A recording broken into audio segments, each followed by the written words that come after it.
Hey guys, good evening and welcome to Devbhoomi career point. आशा करता हूँ आप सभी लोग स्वस्थ होंगे, काफ़ी अच्छी आपकी स्टडी चल रही होगी। तो देखिए दोस्तों, ग्रुप सी मॉडल पेपर 53 है। फुल लेंथ का पेपर है। जैसा कल हमने पेपर किया था सेम वैसा ही पेपर आज का भी है। बंदी रक्षक एग्जाम जिन लोगों का है उनके लिए काफ़ी हेल्पफुल ये टेस्ट सीरीज है, ये फुल लेंथ प्रैक्टिस सेट है। साथ ही दोस्तों, आज जो नोटिफिकेशन आया है आपने देखा होगा, फिर से आज यूके ट्रिपल एससी ने ग्रेजुएट लेवल का फॉर्म निकाल दिया है। तो ग्रेजुएट लेवल का जिनका भी एग्ज़ाम है या जो भविष्य में एग्ज़ाम देंगे, उनके लिए भी ये जो प्रैक्टिस सेट वाली प्लेलिस्ट है जिसमें 53 आपके मॉडल पेपर पहले से ही अपलोड है। तो आपको ये जो प्रैक्टिस सेट्स हैं फॉलो करने चाहिए। यानी कि जो लोग ग्रेजुएट लेवल एग्ज़ाम देंगे उसका पैटर्न, उसका सिलेबस भी सेम यही है। 20 नंबर की हिंदी, 40 नंबर का जीएस रीजनिंग और 40 नंबर की उत्तराखंडी जीके उसमें पूछी जानी है। तो सेम चीज़ यहाँ पे भी है। तो आज देखेंगे संडे को जो बंदी रक्षक का एग्ज़ाम होने वाला है उसके लिए फाइनल प्रैक्टिस सेट होगा यहाँ पे यूट्यूब चैनल पे। तो आज देखेंगे 53 प्रैक्टिस सेट्स को।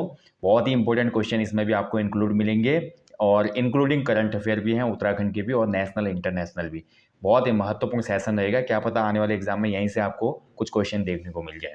तो चलिए सेशन को शुरू करते हैं। बाकी आज देखिए यूके ट्रिपल एससी का फॉर्म आया है, यूके पीसीएस का भी एक फॉर्म निकला है प्रधानाचार्य वाला, और साथ ही अभी नई वैकेंसीज आती रहेंगी भाई। और जो आर ओ के लिए मैंने एक क्लास शुरू की आपके लिए, दिन में मैं आजकल क्लास देता हूँ आर ओ एग्ज़ाम के लिए, जो कि रीजनिंग की क्लासेस हैं, उनको भी आप फॉलो करो क्योंकि आर ओ में 50 क्वेश्चन रीजनिंग के बनने हैं। तो काफ़ी महत्वपूर्ण ये रीजनिंग की क्लास है। साथ ही जिनका भाई ईओ और टीआई का एग्ज़ाम है, अब देखिए बंदी रक्षक के बाद मैं मंडे से ईओ और जो टीआई का एग्ज़ाम है उसके लिए यहाँ पे मटेरियल देना शुरू करूँगा यूट्यूब चैनल पे। और इसके लिए जो टेस्ट सीरीज चल रही है वो एप्लीकेशन पे चलेगी मंडे 16 अक्टूबर से।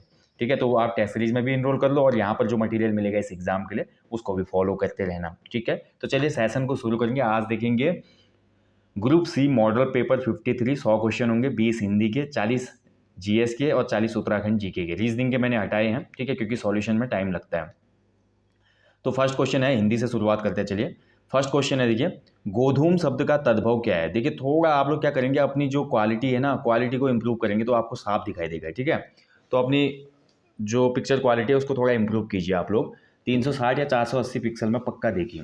तो गोधूम शब्द जो होता है ये तत्सम है, इसका तद्भव होता है आपका, राइट आंसर हो जाएगा इसका ऑप्शन है गेहूं। ठीक है, गोधूम का तद्भव क्या हो जाता है, गेहूं। तो राइट आंसर हो जाएगा ऑप्शन ए। ठीक है, काफ़ी लोग बोलते हैं कि साफ नहीं दिखाई देता। देखिए स्क्रीन जो टेस्ट फॉर्मेट है ना पीडीएफ का, ये ऐसा ही है। तो इसके लिए आपको क्या करना पड़ेगा, थोड़ा क्वालिटी को इंप्रूव कीजिए आप लोग प्लीज़। और साथ ही कुछ लोगों से मेरा ये भी निवेदन है कि आप लोगों ने चैनल तो सब्सक्राइब किया हुआ है बट बेल आइकन को नहीं दबाया है, तो आपको नई वीडियोज़ का नोटिफिकेशन नहीं मिल पा रहा। तो बेल आइकन को भी क्लिक करो ताकि जो भी नई वीडियो मैं बना रहा हूँ उसका नोटिफिकेशन तुरंत आप तक आए। तो जैसे आप सब्सक्राइब के बगल में बेल को दबाते हैं तो 3 ऑप्शन आते हैं। ठीक है, तो नोटिफिकेशन ऑल वाले ऑप्शन को क्लिक करना है। तो ऑप्शन ए गेहूँ सही है। चलिए आगे बढ़ेंगे। प्रागैतिहासिक शब्द में उपयुक्त उपसर्ग कौन सा है। तो प्रागैतिहासिक जो शब्द है इसमें जो उपसर्ग लगा है वो हो जाएगा आपका प्राक। ऑप्शन ए राइट आंसर हो जाएगा। प्राक धन ऐतिहासिक ये बन जाता है प्रागैतिहासिक। ठीक है, ज़्यादा मैं एक्सप्लेन नहीं करूंगा क्योंकि लंबा हो जाता है सेशन। ठीक है, फटाफट क्वेश्चन करते हैं, आप लोगों का भी टाइम बचेगा। यह मेरा घर है, वाक्य में यह क्या है। देखिए सर्वनाम के हमने भेद पढ़े, सर्वनाम के 6 भेद होते हैं। इसमें एक होता है निश्चयवाचक सर्वनाम, तो निश्चयवाचक सर्वनाम का भेद है यह। आगे बढ़ेंगे अगले क्वेश्चन की तरफ। यामा काव्य संग्रह के लेखक कौन है। तो यामा जो काव्य संग्रह लिखा है इसकी राइटर है महादेवी वर्मा। ठीक है, तो ऑप्शन ए इसका राइट आंसर है महादेवी वर्मा। देखिए छायावाद के 4 स्तंभों में एक है। छायावाद के जो 4 स्तंभ है भाई कौन कौन से हैं, तो एक तो है सूर्यकांत त्रिपाठी निराला जी, सुमित्रा नंदन पंत जी, जयशंकर प्रसाद जी और महादेवी वर्मा। ठीक है, चारों नाम आपको याद होने चाहिए। इनमें से देशज शब्द नहीं है, तो कौन सा इनमें से देशज नहीं होगा। तो देखिए देश में ही उत्पन्न या देश में जन्म लिए हुए जो शब्द हैं जो प्रचलन में आए उनको देशज कहा जाता है। विदेशी शब्दों को जिनमें हमने हिंदी में यूज किया उनको आगत शब्द या विदेशज शब्द कहा जाता है। तो रजाई जो है इसमें एक आगत शब्द है। ठीक है, बाकी देशज है। रजाई हमारा देशज नहीं है, विदेशज है। पगड़ी, ढिबरी, गड़बड़, खिचड़ी, लोटा, ठीक है, चिड़िया, ये सभी देशज शब्द हैं। अगला क्वेश्चन देखिए, इनमें से काकल्य वर्ण कौन सा है। तो काकल्य वर्ण देखिए, अगर आपने हिंदी वर्णमाला अच्छे से पढ़ी तो काकल्य पढ़ा होगा, प्रकंपित पढ़ा होगा, ठीक है, वर्त्य पढ़ा होगा आपने, इसके अलावा लुंठित पढ़ा होगा। तो ये सभी आपको पता होना चाहिए। काकल्य वर्ण जो होता है हिंदी में वो ह माना जाता है। ठीक है, ह को काकल्य वर्ण कहा जाता है। तो ऑप्शन ए सही उत्तर हो जाएगा इसका।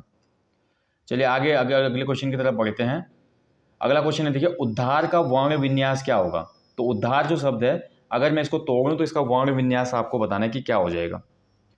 तो उद्धार शब्द का जो वर्ण विन्यास होता है भाई वो हो जाएगा आपका, उद्धार में पहले उ होगा, फिर द होगा, ठीक है, आधा द होगा, फिर उसके बाद धन आधा ध होगा इसमें, और फिर अ होगा, फिर आधा र होगा, र हलंत, फिर अ होगा। तो ये है भाई, और ये मिलेगा आपको ऑप्शन डी में, ठीक है। तो इसका आंसर है ऑप्शन डी, ठीक है, ये वाला ऑप्शन बिल्कुल सही है इसका, उद्धार का जो वर्ण विन्यास है। लिंग वचन काल कारक के आधार पर रूपांतरित होते हैं। तो यहाँ पे बताइए इनमें से कौन है जो लिंग वचन काल और कारक के आधार पर बदल जाते हैं। तो सर्वनाम शब्द, विशेषण शब्द, संज्ञा शब्द, ये सभी लिंग वचन काल के आधार पर रूपांतरित हो जाते हैं, इसलिए ये सभी कहलाते हैं विकारी शब्द, ठीक है। जो बदलते नहीं लिंग वचन काल के आधार पर उनको अविकारी या अव्ययी कहते हैं। प्रकृति का चितेरा कवि किसे कहा जाता है? तो प्रकृति का चितेरा कवि कहा जाता है हमारे उत्तराखंड के सुमित्रा नंदन पंत जी को। गोसाई पंत इनका मूल नाम था। प्रत्येक में कौन सी संधि है? देखिए कई बार पूछा जाता है प्रतिधन एक, प्रत्येक, तो प्रतिधन एक प्रत्येक में हो जाएगी आपकी यंग संधि, ठीक है, ऑप्शन ए राइट आंसर है। आगे बढ़ेंगे, किसी विषय या क्षेत्र का पूरा ज्ञान रखने वाला क्या कहलाता है? तो देखिए किसी भी विषय का, किसी सब्जेक्ट का, किसी भी पार्टिकुलर जो भी हमारा एक चीज़ है उसका पूरा नॉलेज जिस आदमी को होगा उसको बोलते हैं पारंगत। बोलते हैं ना वो वेदों में पारंगत है, ठीक है, वो गणित में पारंगत है, तो ऐसा व्यक्ति कहलाता है पारंगत। ऑप्शन बी हो जाएगा इसका वाक्यांश के लिए एक शब्द। अकल के अंधे गांठ के पूरे, लोकोक्ति का अर्थ क्या है? तो देखिए अकल के अंधे और गांठ के पूरे, इस लोकोक्ति का अर्थ हो जाएगा बुद्धिहीन किंतु धनवान व्यक्ति, ऑप्शन बी। नेक्स्ट क्वेश्चन है, इनमें से कौन सा शब्द शुद्ध है? तो देखिए अधिशासी शब्द आपको दिया गया है, जो शुद्ध अधिशासी होता है वो आपने बताना है। तो अधिशासी का शुद्ध रूप होता है अ, धी में आपका ई की मात्रा छोटी, फिर ये वाला स हो जाता है, फिर आपका नॉर्मल स होता है अधिशासी। तो ये है भाई अधिशासी का शुद्ध रूप, ठीक है। चलिए आगे बढ़ेंगे। निम्न में से सूर्य का पर्यायवाची नहीं है, तो बताइए इनमें से कौन सा है जो सूर्य का पर्यायवाची नहीं है? तो ध्यान से देखें दोस्तों, जो हमारा अर्णव है ऑप्शन डी, ये सूर्य का पर्यायवाची नहीं है। आगे बढ़ेंगे, उदात का विलोम शब्द क्या है? तो उदात, उदात का जो विलोम हो जाता है वो हो जाता है अनुदात, ठीक है, ऑप्शन डी हो जाएगा इसका। उदात का विलोम क्या हो जाएगा? अनुदात, ठीक है, ऑप्शन डी हो जाएगा इसका।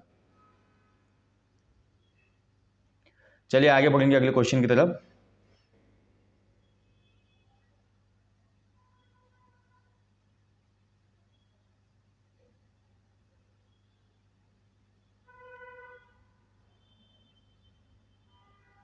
ठीक है, चलिए नेक्स्ट क्वेश्चन को देखेंगे। निम्न में से कौन सा शब्द ध्वज का पर्यायवाची नहीं है? तो बताना है इनमें से कौन सा जो है ध्वज का पर्यायवाची नहीं है, पूछ रहा है। देखिए तो ध्वज, ध्वज मतलब आपका पताका भी होता है, झंडा भी होता है, निशान भी होता है, प्रस्तर नहीं होगा। प्रस्तर भाई ये पत्थर का तत्सम है, ठीक है, पत्थर या पर्यायवाची है। प्रस्तर जो है पत्थर का पर्यायवाची है। ऐसी जीविका जिसका कुछ भी ठीक ठिकाना ना हो के लिए वाक्यांश कहा होगा। तो कोई व्यक्ति एक ऐसी जीविका करता है जिसमें कोई भी उसका ठिकाना और ठौर ठिकाना बिल्कुल भी निश्चित नहीं है, तो ऐसा व्यक्ति क्या कहलाता है? तो ऐसा घूमता हुआ जो व्यक्ति है, जो घूमते रहता है, ऐसे व्यक्ति को कहा जाता है क्या? यायावर, ठीक है। तो राइट आंसर हो जाएगा, माफ कीजिएगा, इसको कहा जाएगा आकाशवृत्ति, ठीक है, यायावर नहीं होगा, आकाशवृत्ति, क्योंकि जीविका बोल रहा है ना। देखिए जिसका कुछ ठीक ठिकाना ना हो तो वो यायावर हो जाएगा, लेकिन जो जीविका करता हो जिसका कुछ ठीक ठिकाना ना हो तो वो आकाशवृत्ति कहलाती है, ठीक है। चलिए आगे बढ़ेंगे।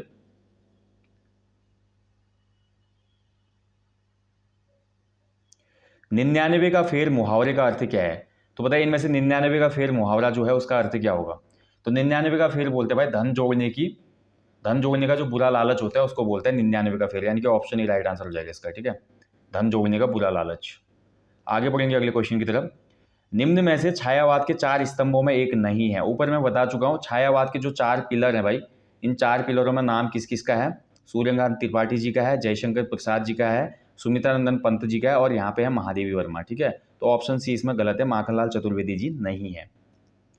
नए पत्ते के रचनाकार कौन है? तो नए पत्ते जो लिखा है भाई ये काव्य संग्रह किसका? हमारा सूर्यकांत त्रिपाठी निराला जी का, ठीक है। तो ऑप्शन सी राइट आंसर हो जाएगा, निराला जी की रचना है ये। आगे बढ़ेंगे, अब जीएस के क्वेश्चन देखेंगे। हड़प्पा सभ्यता के स्थल लोथल की खुदाई किस पुरातत्वविद ने की थी? तो लोथल की खोज या खुदाई करने वाले जो हमारे पुरातत्वविद थे इनका नाम था एस आर राव, ठीक है, ऑप्शन ही सही उत्तर हो जाएगा, एस आर राव। आगे बढ़ेंगे, संविधान की प्रस्तावना में पंथ निरपेक्ष शब्द कब जोड़ा गया? तो देखिए संविधान की प्रस्तावना में 3 शब्द जोड़े गए, ठीक है। उनमें से एक शब्द था पंथ निरपेक्ष, और ये हुआ था हमारा 42वें संविधान संशोधन 1976 के द्वारा। Option A. संविधान का 101वां संशोधन किससे संबंधित है? तो बताइए इनमें से कौन सा है जिससे संविधान का 101वां जो हमारा संशोधन था या अमेंडमेंट था वो रिलेट करता है? तो संविधान का 101वां संशोधन किससे रिलेट करता है भाई? राइट आंसर हो जाएगा इस क्वेश्चन का जीएसटी से, ठीक है, यानी कि वस्तु एवं सेवा कर, option D GST. Vernacular press act लागू करने वाला वायसराय कौन था? तो देखिए वर्नाकुलर प्रेस एक्ट का मतलब था कि भारतीय समाचार पत्रों पर प्रतिबंध, और ये लगाया था लिटन ने, ठीक है, ऑप्शन ए राइट आंसर है लिटन। और ऐसे भारतीय प्रेस का मुक्तिदाता भी क्वेश्चन बनता है, तो भारतीय प्रेस का मुक्तिदाता कहा जाता है चार्ल्स मैटकॉफ को, ठीक है, चार्ल्स मैटकॉफ, ये भी इंपॉर्टेंट नाम है, याद रखिए, इसको भारतीय प्रेस का मुक्तिदाता कहा जाता है। 2022 का ध्यानचंद पुरस्कार किसे दिया गया? तो देखिए 2022 का जो मिला, देखिए सबसे पहले तो जान लो, जो ध्यानचंद पुरस्कार है ये खेल जगत का सबसे बड़ा पुरस्कार है। मेजर ध्यानचंद के नाम पे दिया जाता है, जिनको हॉकी का जादूगर कहा जाता था। और 2022 का ही मिला है शरद कमल अचंत जी को, ठीक है, शरद कमल अचंत। कमेंट में बताइए मुझे किस खेल से रिलेट करते हैं। प्रज्ञान रोवर ने चांद की सतह पर किस तत्व की पुष्टि की है? देखिए जिनका एग्जाम है बंदी रक्षक का है, आगामी ईओटीआई का एग्जाम है भाई, आप चंद्रयान 3 मिशन से जुड़े हुए जितने भी क्वेश्चन है उनको पढ़ लेना, ठीक है। अगर आपको नहीं मिल रहे तो मैं उस पर वीडियो दे दूंगा। प्रज्ञान रोवर, देखिए हमारा देश जो भारत है ये दुनिया का चौथा देश बना जिसने चांद पे सॉफ्ट लैंडिंग की, और दुनिया का वो पहला देश बना जिसने चांद के साउथ पोल पे सॉफ्ट लैंडिंग की। जो रोवर का नाम था वो था प्रज्ञान, और प्रज्ञान रोवर जब यहाँ पे घूमा तो इसको सल्फर के कुछ तत्वों की पुष्टि की गई। तो ऑप्शन सी हो जाएगा इसका आंसर, सल्फर या गंधक, ठीक है, हिंदी में भी दे सकता है गंधक, याद रखना। बौद्ध और जैन धर्म का उदय कब हुआ था? तो बौद्ध धर्म के संस्थापक थे गौतम बुद्ध, और जैन धर्म की जो संस्थापक थे वो थे ऋषभ देव। तो बौद्ध धर्म और जैन धर्म आए थे उत्तर वैदिक काल में। मैंने बताया था ना, जब पाखंड बढ़ गया था और वर्ण व्यवस्था बहुत चरम पे पहुंच गई थी, ब्राह्मण क्षत्रिय वैश्य शूद्र वाली जो वर्ण व्यवस्था थी, तो उसी बीच में ये दो धर्म जन्म लेते हैं उत्तर वैदिक काल में। भारतीय संविधान का भाग 2 किससे संबंधित है? तो संविधान का जो भाग 2 है ये संबंधित है किससे? राइट आंसर हो जाएगा इस क्वेश्चन का भाग 2 नागरिकता से रिलेट करता है, ठीक है, सिटीजनशिप से। तो ऑप्शन बी इसका सही उत्तर हो जाएगा, नागरिकता। चलिए आगे बढ़ेंगे। लोकसभा के पहले सभापति कौन थे? तो बताइए इनमें से कौन थे जो लोकसभा के पहले स्पीकर थे? तो देखिए गणेश वासुदेव मावलंकर जी, जिनको जीपी मावलंकर भी कहा जाता है शॉर्ट में, तो ये थे भाई लोकसभा के पहले अध्यक्ष। वर्तमान समय में लोकसभा के जो अध्यक्ष हैं भाई वो कौन है? वो है ओम बिरला, ठीक है, कौन है? ओम बिरला, ठीक है। लोकसभा जो होता है निम्न सदन और लोकप्रिय सदन के नाम से जाना जाता है। अगला क्वेश्चन है, इनमें से कौन सा सर्वर लैन उपभोगकर्ताओं को नेटवर्क साझा करने की अनुमति देता है? तो लोकल एरिया नेटवर्क के जो भी हमारे यूजर्स होते हैं उनको नेटवर्क साझा करने की, यानी कि नेटवर्क को डिस्ट्रीब्यूट कर सकते हैं वो या आपस में कनेक्ट कर सकते हैं, और ये अनुमति देता है कौन सा सर्वर? तो राइट आंसर हो जाएगा इसका डेटा सर्वर, ठीक है, ऑप्शन बी। निम्न में से खनिजों का भंडार किसे कहा जाता है? तो भारत में जो खनिजों का भंडार कहा जाता है वो छोटा नागपुर पठार को कहा जाता है, ठीक है, ऑप्शन बी इसका राइट आंसर हो जाएगा छोटा नागपुर पठार। अगला क्वेश्चन है, निम्न में से कौन सी नदी अरब सागर में नहीं गिरती है? देखिए नहीं पूछ रहा है, तो ध्यान से अगर देखें तो इनमें से कौन सी नदी है जो अरब सागर में नहीं गिरेगी? तो महानदी। महानदी जो है बंगाल की खाड़ी में गिरती है, ठीक है, बे ऑफ बंगाल। बाकी ताप्ती, माही, नर्मदा ये सब अरब सागर में गिरती हैं, ध्यान रखिएगा। महावीर स्वामी किस क्रम के जैन तीर्थंकर थे? तो महावीर स्वामी जो थे जैन धर्म के अंतिम और 24वें तीर्थंकर थे, ठीक है, तो ऑप्शन ए राइट आंसर हो जाएगा 24वें और अंतिम तीर्थंकर, ध्यान रखेंगे। 23वें तीर्थंकर पूछता है कई बार, तो ये थे पार्श्वनाथ जी, और जैन धर्म के प्रारंभिक जो तीर्थंकर थे पहले वो थे ऋषभ देव। शेरशाह का मकबरा किस स्थान पर स्थित है? तो भारत में देखिए रुपया जो मुद्रा चलाई थी वो शेरशाह ने ही चलाई थी भाई सबसे पहले, ठीक है, ध्यान रखेंगे, रुपया नाम से जो कॉइन चला है। शेरशाह सूरी जो था हुमायूं को पराजित किया था इसने, और बाद में कालिंजर के युद्ध में मर जाता है तोप का गोला लगने से, ठीक है। शेरशाह सूरी का जो मकबरा है ये आपका है सासाराम में, ठीक है, ऑप्शन राइट आंसर जाएगा सासाराम। 2021-22 में निम्न में से किस राज्य की प्रति व्यक्ति आय सर्वाधिक है? देखिए 21-22 का जो डेटा आया था उसके हिसाब से पर कैपिटा इनकम में सबसे ज्यादा है गोवा राज्य, ठीक है, 2021-22 में, तो ऑप्शन सी सही उत्तर है। अगला क्वेश्चन है, देखिए जीएसटी परिषद का अध्यक्ष कौन होता है? यानी कि president of GST council. GST जो है भाई आपका वस्तु एवं सेवा कर जो होता है आपका अप्रत्यक्ष कर में आता है, ठीक है, ये एक अप्रत्यक्ष कर है, बहुत से करों को एक साथ मिलाकर बनाया गया है ये।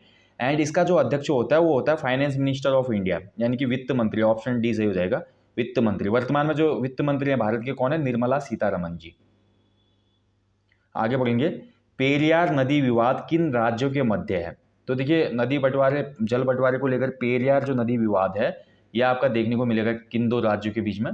तो ये है भाई आपका राइट आंसर हो जाएगा इसका तमिलनाडु और केरल। ठीक है, किन के बीच में? तमिलनाडु और केरल, ऑप्शन है। आगे बढ़ेंगे, 69वें राष्ट्रीय फिल्म पुरस्कार में सर्वश्रेष्ठ फिल्म का अवार्ड किसे मिला है? तो देखिए 69वां जो राष्ट्रीय फिल्म पुरस्कार दिया गया हाल में, इसमें सर्वश्रेष्ठ फिल्म का अवार्ड किसको मिला? तो ये मिला है भाई आपकी रॉकेटरी मूवी को। ठीक है, जो कि जो हमारे साइंटिस्ट नंबी थे ना, नंबी, उन पे बने ही है। और रॉकेटरी मूवी को डायरेक्ट किया है आर माधवन ने, जो खुद ही एक एक्टर है और उसमें भी एक्टर हैं वो। ठीक है, उन्होंने खुद ही इसको डायरेक्ट भी किया है। अब बात करें दोस्तों सर्वश्रेष्ठ रॉकेटरी है। अगर सर्वश्रेष्ठ अभिनेता की बात है तो अल्लू अर्जुन को सर्वश्रेष्ठ अभिनेता का खिताब मिला। ठीक है, अल्लू अर्जुन। कौन सी मूवी के लिए? तेरी झलक वल्ली श्रीवल्ली नैना मटकवल्ली, आई थिंक मैं भूल गया हूँ लिरिक्स। तो अल्लू अर्जुन को ये मिला पुष्पा मूवी के लिए। ठीक है, जिसमें इन्होंने चंदन तस्कर वीरप्पन वाला रोल किया हुआ है। साउथ में एक बार बहुत बड़ा खौफ था ना चंदन तस्कर वीरप्पन का, तो अल्लू अर्जुन की ये मूवी आई थी। ठीक ठाक थी, लेकिन ऐसे मूवी सोशल एक मैसेज ये होता है कि गुंडे को ज़्यादा बढ़ा चढ़ा के दिखाया जाता है, वो सही नहीं है। तो ये आपको ध्यान रखना है, अल्लू अर्जुन। अगला देखिए, भारत का आर्थिक नियोजन पुस्तक किसने लिखी थी? तो भारत का जो आर्थिक, ठीक है, economy plan of India, and this book was written by M Visvesvaraya. ठीक है, तो ऑप्शन डी हो जाएगा इसका, एम विश्वेश्वरैया। ध्यान रखेंगे, ठीक है। और यहीं पे देखिए ड्रेन ऑफ वेल्थ का जो सिद्धांत दिया था वो दादा भाई नौरोजी ने दिया था। इस चीज़ का ध्यान रखें, इसमें कन्फ्यूजन रहता है काफ़ी लोगों को। उदारीकरण के साथ भारत में नई औद्योगिक नीति कब लागू हुई थी? तो देखिए जब हमारे मनमोहन सिंह पीएम थे, माफ कीजिएगा मनमोहन सिंह जी जब हमारे वित्त मंत्री थे, डॉक्टर मनमोहन सिंह जी ना, जो 2 बार भारत के प्रधानमंत्री रहे, वो पहले वित्त मंत्री थे 1991 के टाइम पीरियड पे। इन्हीं के टाइम पीरियड पे भारत ने लिबरलाइजेशन वाली पॉलिसी शुरू की, उदारीकरण, यानी कि भारत को ग्लोबल मार्केट के लिए खोल दिया गया। ठीक है, अर्थव्यवस्था को खोल दिया गया। तो 1991 का ये वर्ष था। चर्चाओं में रहा क्वेक बोट क्या है? देखिए ये बहुत इंपॉर्टेंट है भाई, क्वेक बोट। ठीक है, चर्चाओं में रहा था, अभी हाल में करंट का क्वेश्चन है, आया भी सकता है एग्जाम में। ठीक है, क्वेक बोट, तो चर्चाओं में रहा था ना क्वेक बोट काफ़ी। तो क्या था ये? तो क्वेक बोट था एक मेलवेयर, ऑप्शन सी। ठीक है, मेलवेयर था ये। Very important question. मुद्रास्फीति से सर्वाधिक लाभान्वित कौन होता है? तो जब भी इन्फ्लेशन होता है भाई, तो इन्फ्लेशन के टाइम पे सबसे ज़्यादा होता है कौन? ऋण ही लाभान्वित होता है। तो ऑप्शन सी सही हो जाएगा। हाल में ही खबर में आए किशोर जेना किस खेल से जुड़े हुए हैं? तो देखिए खबरों में चाहे किशोर जेना, और किशोर जेना रिलेट करते हैं आपका जेवलिन थ्रो से। ठीक है, तो ऑप्शन ए इसका राइट आंसर हो जाएगा, भाला फेंक से रिलेट करते हैं किशोर जेना। इंपॉर्टेंट है, ये भी याद रखिएगा। अभी देखिए एशियन गेम वाला वीडियो मैं आपको जरूर दूंगा। ठीक है, 1-2 दिन में मैं आपको कोशिश करूंगा कि एशियन गेम्स वाला पूरा वीडियो दिया जाए। बहुत इंपॉर्टेंट वीडियो होगा वो, क्योंकि इस बार भारत का स्वर्णिम इतिहास हुआ है और भारत ने पहली बार 100 से ज़्यादा पदक जीते हैं उसमें। किसके पास लोकसभा का 17वां करने की शक्ति होती है? तो लोकसभा का 17वां कर सकता है भाई कौन? राष्ट्रपति। ठीक है, president of India. Option A, option B इसमें राइट आंसर है। ऐसे क्वेश्चन बनता है कि किसके पास विधानसभा का 17वां करने की शक्ति होता है? तो ये होते हैं राज्यपाल, गवर्नर। लोकसभा में सदस्यों द्वारा धन विधेयक पेश करने की सूचना अवधि क्या है? तो देखिए लोकसभा सदस्यों में धन विधेयक को सूची जो पेश करने की सूचना अवधि होती है 14 डेज होती है। ठीक है, 14 डेज से ज़्यादा इसको रोका नहीं जा सकता। तो ऑप्शन डी इसमें राइट आंसर हो जाएगा। हाल में ही कौन सा देश अपने संविधान में देश के मूल निवासियों को मान्यता देने के लिए जनमत संग्रह कराने जा रहा है? तो भाई ये करंट का क्वेश्चन है। अपने देश के मूल निवासियों को मान्यता देने के लिए एक जनमत संग्रह हो रहा है। जनमत संग्रह का मतलब होता है कि लोग वोटिंग करते हैं, इसमें गवर्नमेंट डिसीजन नहीं लेते हैं। लोगों की राय पे आधार पे फिर गवर्नमेंट विचार विमर्श करके फिर डिसीजन आएगा। ये बाहर के देशों में ऐसा ही होता है, वेस्टर्न कंट्रीज में। तो ये भाई ये हमारा है ऑस्ट्रेलिया देश, जहाँ पे ये चीज़ें हो रही है। ठीक है, ऑप्शन है ऑस्ट्रेलिया।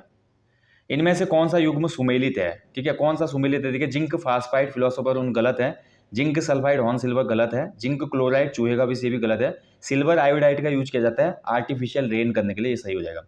कृत्रिम वर्षा करने के लिए सिल्वर आयोडाइड यूज किया जाता है। आगे बढ़ेंगे अगले क्वेश्चन की तरफ। स्वच्छ वायु सर्वेक्षण 2023 में कौन सा शहर शीर्ष में रहा? तो बताइए इनमें से कौन सा शहर है जो शीर्ष में रहा स्वच्छ वायु सर्वेक्षण में? तो फिर से भाई इंदौर ने बाजी मारी है इसमें, तो इंदौर इसका राइट आंसर है। अगला क्वेश्चन है देखिए, हाल में ही किस राज्य में उड़ने वाली छिपकली की एक प्रजाति गेक्को मेजोरमेंसिस मिली है? तो उड़ने वाली छिपकली की एक प्रजाति मिली गेक्को मेजोरमेंसिस, और ये मिली है आपकी मिजोरम में। ठीक है, ऑप्शन बी राइट आंसर हो जाएगा, मिजोरम में। आगे बढ़ेंगे, इंटरनेट पर कंप्यूटर की पहचान किससे निर्धारित होती है? तो भाई इंटरनेट पे कितने कंप्यूटर चल रहे हैं भाई, अब मान लीजिए कोई कंप्यूटर से गलत काम कर रहा है तो कैसे पता चलेगा? तो साइबर पुलिस ये पता लगाती है, क्योंकि हर कंप्यूटर का एक यूनिक कोड होता है और इंटरनेट पे जब वो जाता है तो उसके लिए भी एक अलग प्रोटोकॉल होता है, एड्रेस होता है। इसको बोलता है इंटरनेट प्रोटोकॉल और एड्रेस या आईपी एड्रेस। ठीक है, ऑप्शन ही राइट आंसर हो जाएगा इसका, आईपी एड्रेस। आगे बढ़ेंगे, हाल में ही किस कंपनी ने शेयर मार्केट नाम से एक नया मोबाइल एप्लीकेशन लॉन्च किया? तो बताइए इनमें से कौन सी कंपनी है जिसने शेयर मार्केट नाम से एक नया मोबाइल एप्लीकेशन लॉन्च किया? तो ये है फोन पे, ऑप्शन है। आगे बढ़ेंगे, Asia cup 2023 ODI champion team कौन बनी है? तो देखिए एशिया कप जो हुआ था 2023 का एक दिवसीय मैचों का, इसको जीता है भारत ने। भारत ने फाइनल में श्रीलंका को हरा दिया था, मात्र 50 से 60 रन में श्रीलंका की टीम ऑल आउट हो गई थी, जो कि इतिहास का सबसे कम स्कोर रहा, और भारत ने इसको जीत लिया। ठीक है, सर्वाधिक एशिया कप जीतने का जो रिकॉर्ड है भारत के नाम ही है वो। इनमें से कौन सा सुमेलित नहीं है भाई? उत्तराखंड के क्वेश्चन आ गए, देखिए ड्रग्स कंपोजिट रिसर्च यूनिट, ठीक है, जो कि आपका रानीखेत में है, ये तो भाई बिल्कुल सही हो जाएगा। IRDE रुड़की, ये गलत हो जाएगा, ये आपका देहरादून में है। ठीक है, देहरादून में IRDE। और आपका जो ऑप्टो इलेक्ट्रिकल फैक्ट्री है रायपुर में है ये, तो ये देहरादून में है। स्ट्रक्चरल इंजीनियरिंग रिसर्च, ये सही है रुड़की में। उरेडा का मुख्यालय पटेल नगर देहरादून में, सही है। बी गलत है इसमें। उत्तराखंड में पहले चरण हेतु कितने PM श्री स्कूलों की स्थापना की घोषणा की गई है? बहुत इंपॉर्टेंट क्वेश्चन, देखिए करंट का क्वेश्चन है, कल भी दिए थे मैंने कुछ करंट के क्वेश्चन आपको। तो उत्तराखंड में पहले चरण के लिए कितने PM श्री स्कूलों की स्थापना की घोषणा की गई है? तो ये हो जाएगा आपका राइट आंसर इसका 142। ठीक है, ऑप्शन ए सही है इसमें, 142। द चिपको मूवमेंट पुस्तक किसने लिखी है? तो द चिपको मूवमेंट पुस्तक लिखी है भाई हमारे शेखर पाठक जी ने, ऑप्शन ए। ठीक है, और चिपको मूवमेंट और इसके साथ साथ हरी भरी उम्मीद भी इनकी एक पुस्तक है, ध्यान रखेंगे। और पहाड़ NGO के फाउंडर भी यही है। चंपावत स्थित पाताल रुद्रेश्वर गुफा की खोज कब हुई थी? तो ये हुई थी 1993 में। ठीक है, ऑप्शन डी सही उत्तर है। एक बच्चे को सपना हुआ, सपने में उसने देखा, तो जब लोग गए वहाँ पे तो वहाँ पे वास्तव में वही गुफा थी। रुद्रेश्वर गुफा जो है चंपावत में है, पाताल भुवनेश्वर गुफा आपकी पिथौरागढ़ में है, गंगोली घाट में। इनमें से किसे पद्म विभूषण प्राप्त नहीं है?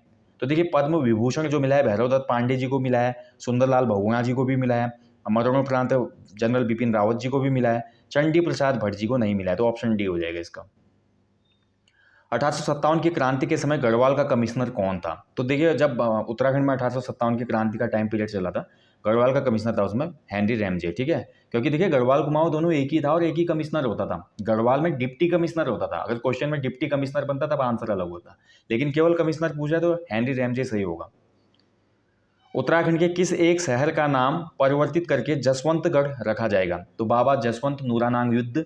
अगर आप बाबा जसवंत के बारे में नहीं जानते तो उत्तराखंड की महान विभूतियां वाली एक प्लेलिस्ट है हमारी, उसमें आप जसवंत सिंह रावत सर्च करके देखना, तो आपको पता चलेगा वो कौन है। उनके नाम पे देखिए लैंसडाउन जो है इसका नाम जसवंतगढ़ रखा जाएगा, ऐसा बोला गया है। अभी देखिए कब होता है। स्टार्टअप को बढ़ावा देने के लिए सरकार ने किस वर्ष में स्टार्टअप नीति लागू की है? तो उत्तराखंड सरकार ने जो स्टार्टअप नीति लागू की भाई नई वाली, दिए गए विकल्पों में 2018 में की है। ठीक है, ऑप्शन ए हो जाएगा। नारी अंकन में कोई भी पहाड़ी चित्रकला शैली गढ़वाल कला की ऊंचाई तक नहीं पहुंच सकी, यह किसका कथन है? तो ये जो स्टेटमेंट दिया था भैया, ये हमारे दिया था किसने? बैरिस्टर मुकुंदी लाल जी ने। ठीक है, ऑप्शन डी हो जाएगा इसका, मुकुंदी लाल। अगला क्वेश्चन है, हिमालयन डिस्ट्रिक्ट गजेटियर पुस्तक के लेखक कौन है? तो बताइए हिमालयन डिस्ट्रिक्ट गजेटियर्स, तो ये पुस्तक है भाई आपकी एटकिंसन महोदय की। ठीक है, तो ऑप्शन डी हो जाएगा इसका, ई एटकिंसन। अगला क्वेश्चन है देखिए, ग्वालदम युद्ध से संबंधित पुरुषपंत किसका सेनापति था? तो ग्वालदम युद्ध हुआ था, देखिए पुरुषपंत सेनापति था, चंद और पंवारों के बीच में युद्ध होता है, और चंद शासन उसमें चंद शासक जो था रुद्रचंद था, और उसी का सेनापति था पुरुषपंत या पुरुषुपंत। ऑप्शन ही सही हो जाएगा। कुमाऊं तराई का प्राचीन नाम क्या था? तो कुमाऊं क्षेत्र का जो तराई भाग था ना, उसका प्राचीन नाम था 84 माल। ठीक है, 84 माल या 9 लखा माल भी कहा जाता था उसको। 9 लाख रुपए की ईयरली आमदनी आती थी वहां से चंद शासकों को, रेवेन्यू, एंड 84 कोस में वो फैला हुआ था, तो 84 माल भी कहा जाता था। 15वें केंद्रीय स्वास्थ्य एवं परिवार कल्याण परिषद सम्मेलन 2023 का आयोजन कहाँ पे हुआ? तो ये जो आयोजन किया गया भैया, ये हमारे राज्य की राजधानी देहरादून में किया गया। ऑप्शन है। उत्तर प्रदेश द्वारा नैनीताल को ग्रीष्मकालीन राजधानी कब बनाया गया था? तो नैनीताल को देखिए यूपी सरकार ने ग्रीष्मकालीन राजधानी किस वर्ष बनाया था, तो ये वर्ष था 1962 का, ठीक है, ऑफिशियली ऑप्शन सी हो जाएगा। अगला क्वेश्चन है, निम्न में से गढ़वाली की एक उपबोली नहीं है। तो देखिए ध्यान से देखेंगे तो गढ़वाली की जो एक उपबोली नहीं है दिए गए विकल्पों में, तो वो हो जाएगी आपकी कौन सी, दनपुरिया। दनपुरिया जो है भाई उत्तरी कुमाऊनी वर्ग की बोली है ये, ठीक है। ये खासकर बागेश्वर की जो ऊपरी बेल्ट है ना, वहाँ पे बोली जाती है दनपुरिया। बाकी नगपुरिया, सलानी, दसोलिया ये सभी गढ़वाली बोलियाँ हैं, उपबोलियाँ हैं। भारत सरकार द्वारा देश की ऊर्जा निगमों की जारी रेटिंग में उत्तराखंड का कौन सा स्थान था।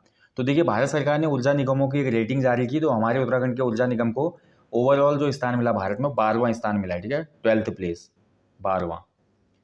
आगे बढ़ेंगे, उत्तराखंड में ग्रामीण आजीविका के मुख्य साधन क्या हैं। तो दिए गए विकल्प में बताइए कौन कौन से साधन है ग्रामीण आजीविका के। तो कृषि तो है भाई, पशुपालन भी है, कुटीर उद्योग भी है, ठीक है। मुख्य साधन इसमें पूछ रहा है, तो मुख्य साधन में आपका उपरोक्त तो सभी तो है नहीं, तो कृषि आ जाएगा। सबसे ज़्यादा अभी भी लोग कृषि ही काम में संलग्न है ग्रामीण क्षेत्रों में, तो ऑप्शन ए बिल्कुल सही हो जाएगा इसका। मोहम्मद शाह रंगीला को भेंट भेजने वाला चंद शासक कौन था। तो मोहम्मद शाह रंगीला को जिसने भेंट भेजी थी दिए गए विकल्पों में, वो चंद शासक था कल्याण चंद, ठीक है, ऑप्शन ए। उत्तर प्रदेश के साथ सर्वाधिक सीमा साझा करने वाला जनपद कौन सा है। तो सबसे ज़्यादा जो सीमा साझा करता है यूपी से, वो है हमारा उधमसिंह नगर, ठीक है, ये बॉर्डर सबसे ज़्यादा शेयर करता है, ऑप्शन डी। 1939 में टिहरी राज्य प्रजामंडल की स्थापना कहाँ पर हुई थी। तो टिहरी राज्य प्रजामंडल जो स्थापित हुआ ये 1939 में स्थापित हुआ, और इसकी स्थापना हुई थी आपकी ऑप्शन सी देहरादून में। आगे बढ़ेंगे, नागकाटी रानी किसका उपनाम था। तो देखिए आपको पता है ना, उस समय जिस समय सुलेमान सिको आता है, गढ़वाल में शरण लेता है, फिर मुगल सेना अटैक करती है, तो रानी कुछ सैनिकों को पकड़ के नाक कटवा देती है, तो ये आपका कर्णावती को कहा जाता है, ठीक है, ऑप्शन सी। गौरदा उपनाम से किसे जाना जाता है। तो गौरदा जो है उपनाम से जाने जाते हैं गौरीदत्त पांडे जी, ठीक है, जो कि एक साहित्यकार थे। और वहीं गिरदा अगर पूछेगा तो गिरदा कहा जाता है गिरीश तिवारी जी को, ठीक है। गिरदा जो नाम है ये गिरीश तिवारी जी का है, गौरदा जो है गौरीदत्त पांडे। गिरीश तिवारी जी भी हमारे लोग जनकवि कहे जाते हैं। उनका एक स्पेशल गाना आपको याद ही होगा, मेरा भी अपना पर्सनल फेवरेट है, उत्तराखंड मेरी मातृभूमि, मातृभूमि यो मेरी पितृभूमि, ओ भूमि तेरी जय जयकार, मेरे हिमाल हिमाल तेरी जय जयकार, मेरे हिमाल। ख्वार मुकुट तेरो ह्यूं साजीरो, ख्वार मुकुट तेरो ह्यूं साजीरो, झलकी काली गंगा की झाल, मेरे हिमाल हिमाल तेरी जय जयकार, मेरे हिमाल। देखिए उत्तराखंड निवासी होने के नाते दोस्तों आप सभी को ये गाना अच्छे से याद होना चाहिए, बहुत अच्छा गाना यहाँ पे हमारे गिरीश तिवारी जी ने गाया है ये, ठीक है। बाकी देखिए निम्न में से मद्रास कांड से संबंधित व्यक्ति कौन है, अगला क्वेश्चन है।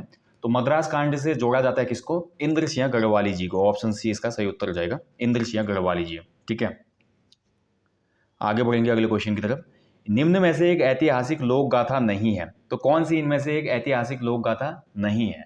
तो ध्यान से अगर हमने पढ़ा है उत्तराखंड के आर्ट एंड कल्चर में, तो उसमें देखा है हमने कि जीतू बगड़वाल एक कहानी है, राजूला मालूसाही एक प्रेम गाथा है, सरू कुमार भी एक गाथा है, रुक्मणी हरण जो है, रुक्मणी हरण ये कोई भी लोक गाथा नहीं है, ये एक चित्र है मौला राम ने बनाया था जो, ठीक है, रुक्मणी हरण का। आगे बढ़ेंगे, उतुंग पर्वत किस जनपद में स्थित है। तो उतुंग जो पर्वत है ये आपको देखने को मिलेगा किस जनपद में, तो पौड़ी में, ठीक है, ऑप्शन बी हो जाएगा इसका।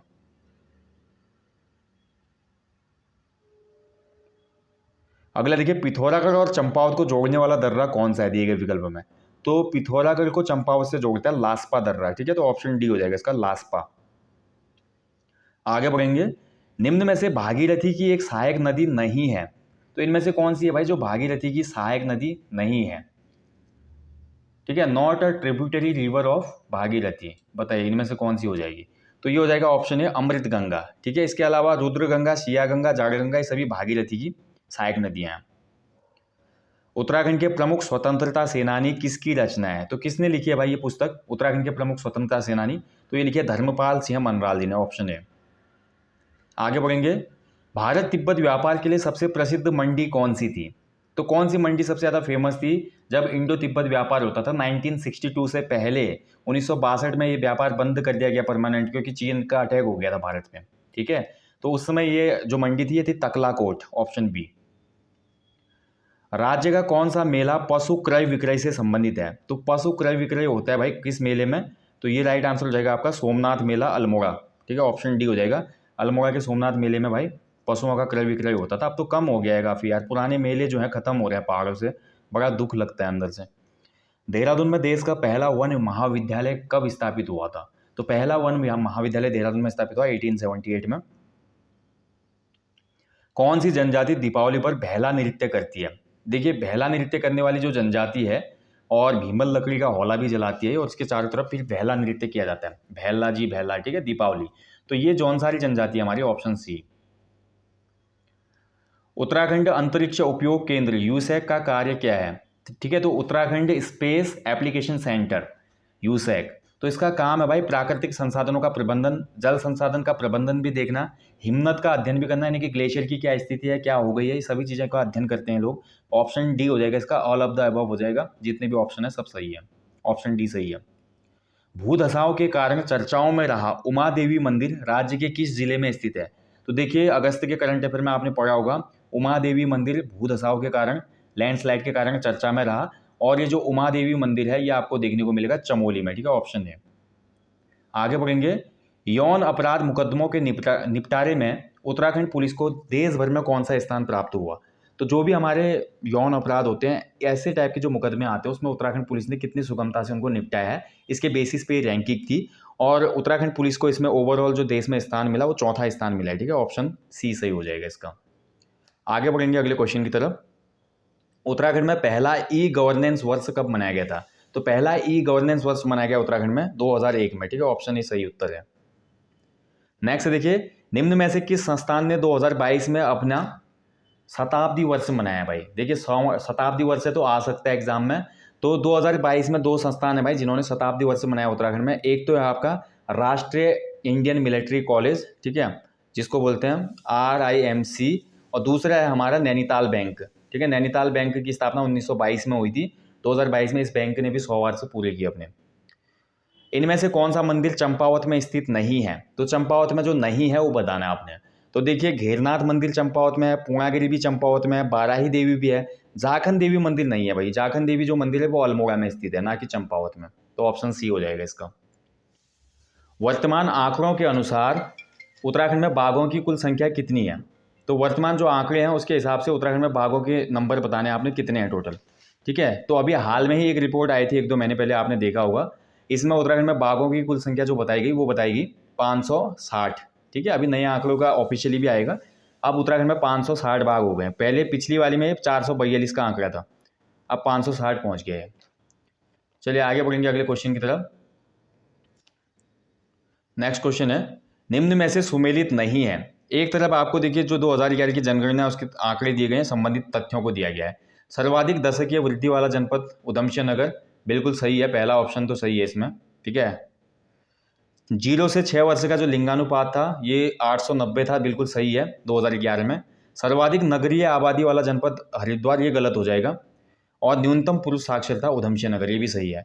सर्वाधिक नगरीय आबादी जो थी वो देहरादून की थी। ठीक है, देहरादून की सर्वाधिक नगरीय आबादी है, ऑप्शन सी। तो ऑप्शन सी सुमेलित नहीं है, बाकी सभी सुमेलित हैं। चलिए आगे बढ़ेंगे। हाल में ही किस देश ने विश्व का पहला मीथेन ईंधन वाला रॉकेट लॉन्च किया है? तो पहला भाई देखिए, मीथेन ईंधन वाला रॉकेट लॉन्च करने वाला देश बन गया भाई आपका चीन। ठीक है, ऑप्शन सी इसका राइट आंसर है, चीन। चीन ने कारनामा कर दिखाया। अगला देखिए, हाल में ही किस निकाय को नवरत्न कंपनी का दर्जा मिला है? तो इनमें से कौन सी कंपनी है भाई जिसको नवरत्न कंपनी का दर्जा मिला हाल में ही? तो ये है आपकी ऑप्शन है RVNL। ठीक है, RVNL, रेलवे विकास निगम लिमिटेड। ठीक है, हाल में ही ब्रिक्स में कितने नए देशों को शामिल किया गया है? देखिए ये भी इंपॉर्टेंट क्वेश्चन है। तो ब्रिक्स भाई आपको पता ही है दोस्तों, इसमें पहले थे ब्रिक्स में अगर बात करें ब्राजील, रशिया, इंडिया, चाइना और साउथ अफ्रीका। इसमें देखिए 6 नए देशों को शामिल किया गया फिर से। तो 6 नए देश इसमें फिर से शामिल होंगे। और ये 6 देश कौन कौन से हैं? तो ये हैं ईरान, मिस्र, इथोपिया, UAE, सऊदी और अर्जेंटीना। ठीक है, तो ये हमारे 6 देश हैं। तो इसको आप ऐसे ट्रिक से भी याद रख सकते हैं, ठीक है, 3 आपको आई बनाने हैं, फिर यूएसए लिखना है, ट्रिपल आई यूएसए, इससे आपके सब कंट्री आ जाएंगे। I for Iran, I for Egypt, I for Ethiopia, U for आपका क्या हो जाएगा UAE, S for Saudi Arab, A for क्या हो जाएगा अर्जेंटीना। तो ये 6 देश हैं आपके ब्रिक्स में जो शामिल हुए हैं हाल में। ठीक है, 19वां G20 सम्मेलन कहाँ आयोजित होगा? देखिए, भारत ने 18वें G20 सम्मेलन की अध्यक्षता की और बहुत ही धूमधाम से अच्छे से ये G20 सम्मेलन समाप्त हुआ। 19वां जो G20 सम्मेलन होगा ये प्रस्तावित है कहाँ पे? ब्राजील में। ठीक है, ऑप्शन ए राइट आंसर इसका ब्राजील। 21वां वरुण अभ्यास किन 2 देशों के मध्य संपन्न हुआ है? तो वरुण जो अभ्यास अभी देखिए हाल में ही संपन्न हुआ है, 21वां ये अभी एडिशन था और ये भारत और फ्रांस के बीच एक संयुक्त सैन्य अभ्यास था। ठीक है, तो ऑप्शन ए राइट आंसर है। महिला आरक्षण विधेयक 2023 का औपचारिक नाम क्या है? तो देखिए अभी हाल में ही महिला आरक्षण विधेयक पारित हो गया भाई। इसमें क्या बोला गया है कि लोकसभा, राज्यसभा और विधानसभाओं में महिलाओं को कुल सीटों का 33% आरक्षण दिया जाएगा। ठीक है, तो 33% आरक्षण रिजर्व रहेगा, यानी कि अब जहाँ पर भी जितनी सीटें हैं लोकसभा राज्यसभा की, उसमें 33% सीटों में महिलाएं ही चुनी जाएंगी। और इस महिला आरक्षण विधेयक का जो औपचारिक नाम दिया गया वो है नारी शक्ति वंदन अधिनियम। तो नारी शक्ति वंदन अधिनियम 2023, ऑप्शन डी हो जाएगा इसका। आगे बढ़ेंगे, वैश्विक शांति सूचकांक 2023 में भारत का क्या स्थान रहा? तो वैश्विक शांति सूचकांक 2023 में भारत का जो रैंक रही है इस बार की ग्लोबल पीस इंडेक्स 126वीं रैंक रही है भारत की। ठीक है, 126, वेरी इंपॉर्टेंट। लास्ट क्वेश्चन है भाई, देखिए टेस्ट का, नवीनतम आंकड़ों के अनुसार भारत की प्रजनन दर कितनी है? तो देखिए जो अभी रिसेंट आंकड़े आए उसमें बोला गया कि भारत की जो प्रजनन दर है वो कम हुई है। ठीक है, जो पिछले आंकड़े थे उसके हिसाब से भारत की जो प्रजनन दर थी 2.4% थी, अब ये घट के हो गई है 2.1%, यानी कि वर्तमान में कितनी है 2.1%। तो ऑप्शन ए इसका बिल्कुल सही उत्तर है। ठीक है, तो करंट के काफी क्वेश्चन भी यहाँ पे रिवीजन हो गए दोस्तों आपके। तो बंदी रक्षक का जिनका एग्जाम है भाई उन सभी लोगों को ऑल द बेस्ट है। बंदी रक्षक वालों के लिए मान लो कि आपका फाइनल कंटेंट था। ठीक है, कल आप सभी लोग रेस्ट करना, एग्जाम से एक दिन पहले कभी भी पढ़ाई नहीं करनी चाहिए, दिमाग को रिलैक्स करना चाहिए। जिनका दूर एग्जाम सेंटर है वो लोग देख के आ जाएं कल, और ज़्यादा दिमाग को इन्वॉल्व ना करें, दिमाग को रेस्ट दें, भरपूर नींद लेके परसों का पेपर देने जाएं। बाकी जिन लोगों का आर है, ईओटीआई है, उनके लिए क्लासेस आते रहेंगी। यहीं पे मैं सेशन को समाप्त करूंगा दोस्तों। जाने से पहले हमेशा की तरह अपने जीवन में कम से कम एक पेड़ आपको जरूर लगाना है, लोगों को इसके लिए अवेयर करना है, मोटिवेट करना है। बाकी देखिए दोस्तों, एप्लीकेशन स्टोर पे ईओ और टीआई की जो टेस्ट सीरीज है वो लॉन्च हो चुकी थी पहले ही, आप इनरोल कीजिए इसमें। अभी इसमें कूपन कोड का फायदा मिल रहा है 16 तक, यानी कि 15 की रात तक। ठीक है, तो आप लोग फ़ायदा उठाइए। और बाकी इसमें 16 अक्टूबर से पेपर मिलने शुरू हो जाएंगे। इसमें 10 हिंदी के पेपर मिलेंगे, 10 आपके जीएस के होंगे, फुल लेंथ होंगे। तो जिनको भी देखना है कि ये पेपर कैसे लेना है, क्या करना है, इस वीडियो के डिस्क्रिप्शन बॉक्स में लिंक है पेपर का, और एप्लीकेशन पे जहाँ पे कोर्स लॉन्च किया मैंने एक वीडियो भी बनाया इस कोर्स के अंदर, उस वीडियो में आप देख लेना पेपर कैसे मिलेंगे, क्या क्या चीज़ें मिलेंगी, सब बताया है। तो आप लोग देख लेना और इसमें इनरोल ज़रूर कीजिएगा। बाकी आज जो नया फॉर्म आया है वीडियो वीपीडी हमारा वीपीडीओ वाला, स्नातक स्तरीय, केवल वीपीडीओ है इसमें। कुछ लोगों का ये भी सवाल था कि क्या सबको ट्रिपल सी चाहिए, तो नहीं, उसमें केवल जो वीपीडीओ की पोस्टें हैं ना 137 पोस्ट, उनके लिए ट्रिपल सी जरूरी है, लेकिन बाकी पोस्टों को केवल ग्रेजुएट लोग भी भर सकते हैं। ऐसा कोई भी उसमें नियम नहीं है कि सबके लिए ट्रिपल सी चाहिए। केवल वीपीडीओ की पोस्ट के लिए वही एलिजिबल होंगे जिनके पास ट्रिपल सी है बैक डेट का। ठीक है, बाकी इस एग्जाम के लिए भी जल्द ही आपको अपडेट दिया जाएगा कि क्लास आती है, टेस्ट सीरीज आती है, जो भी चीज़ें रहेंगी। और अभी तक देखिए मैं बोलूँगा जो नए बच्चे हैं, अभी आज जैसे मैंने 53वां टेस्ट दिया है ग्रुप सी मॉडल पेपर का, तो ऐसे 50 टेस्ट पहले से हैं इसी सिलेबस पे जो भर्ती आ जाई है, तो आप पहले से इनको देखिए। साथ ही हमारे जो चैनल की प्लेलिस्ट में यूके जी के टेस्ट सीरीज है, जीके की जीएस की टेस्ट सीरीज है और हिंदी की टेस्ट सीरीज हैं, उनको भी आप फॉलो कीजिए, बहुत हेल्प मिलेगी। ऐसे एप्लीकेशन स्टोर पे करंट अफेयर का कोर्स है उसको लीजिए। साथ ही जो सेक्शनल आपके बनाए गए हैं, यूके जी के टेस्ट, सामान्य हिंदी टेस्ट, जीएस के टेस्ट, मिक्स टेस्ट, उन सबको भी आप लीजिए। जितना टेस्ट लगाएंगे, जितने पुराने पेपर देखेंगे, जितने पीवाईक्यू के साथ आप नए टेस्ट सीरीजों को लगाते रहेंगे, उतना ही बेनिफिट होता है वन डे एग्जाम में। वन डे एग्जाम निकालने का बेस्ट फॉर्मूला ये है कि सिलेबस खत्म करो, पुराने पेपर को बिल्कुल चाट जाओ, और नए जो टेस्ट सीरीज मिल जाए, सेक्शनल टेस्ट मिल रहा है, मॉक टेस्ट मिल रहा है, उनको ज़्यादा से ज़्यादा लगाओ। जिन क्वेश्चनों में गलती हो रही है उनको दोहराओ, उसके बाद सिलेक्शन हो ही जाता है। यही भाई सबसे बड़ा सीक्रेट है इस एग्जाम का। बाकी अपने जीवन में हमेशा मोटिवेटेड रहो, एनर्जेटिक रहो दोस्तों। जल्दी मिलूंगा नेक्स्ट सेशन में, टिल देन अपना ध्यान रखें। जय हिंद, जय देवभूमि, शुभ रात्रि, गॉड ब्लेस यू ऑल।